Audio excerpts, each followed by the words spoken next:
হয়, আমি এতিয়া আছোঁ জামুগুৰি চকীঘাট অঞ্চলত। আমি গৈ আছোঁ এই চকীঘাটৰ দলং। আমি আপোনালোকক দেখুৱাম এতিয়া চকীঘাট দলং কিমান পৰ্যায় পাইছেগৈ। চকীঘাটৰ দলংখন যদি সম্পূৰ্ণ হয় তেতিয়া আমাৰ তেজপুৰলৈ, জামুগুৰিৰ পৰা তেজপুৰলৈ মাত্ৰ 15 মিনিটৰ ৰাস্তা হয়।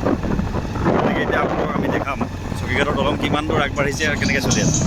আমি আজি আহিছোঁ ইয়াত যি বৃক্ষৰোপণ কাৰ্যসূচী হ'ব, সেই বৃক্ষৰোপণৰ কাৰ্যসূচীৰ কাৰণে আমি ইয়াত আহি উপস্থিত হৈছোঁ। এয়া এইবোৰ ডিভাইডাৰ, এই 4 লেন ৰাস্তাৰ ডিভাইডাৰত এয়া বক্স বনাইছে বৃক্ষৰোপণ কৰিবৰ কাৰণে।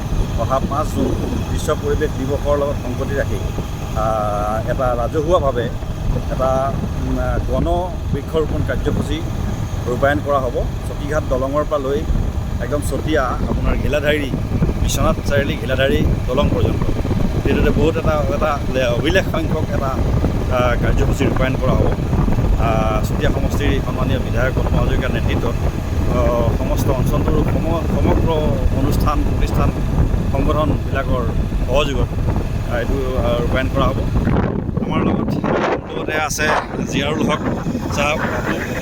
ধুনীয়া ৰাইজৰ কাৰণে সুবিধা হৈছে এয়া।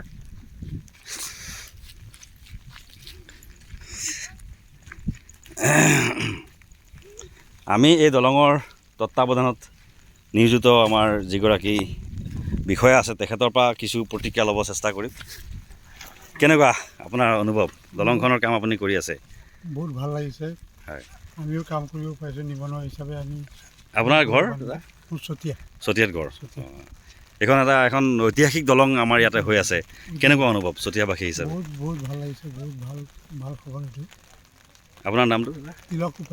তিলক উপাধ্যায়। এয়া তেখেতৰ খুব ভাল লাগিছে, কাৰণ এই ঐতিহাসিক কামটোৰ তেখেতে এটা অংশ, এটা হিস্সা হিচাপে তেখেতে কামটো চোৱা চিতা কৰি আছে। গতিকে এয়া হৈছে আমাৰ চকীঘাট দলং, এইফালে আছে চকীঘাট গাঁও। ব'লক আমি আমাৰ যিটো বৃক্ষৰোপণৰ কাৰ্যসূচী সেই কামটোত আমি আকৌ যাওঁ। ধন্যবাদ।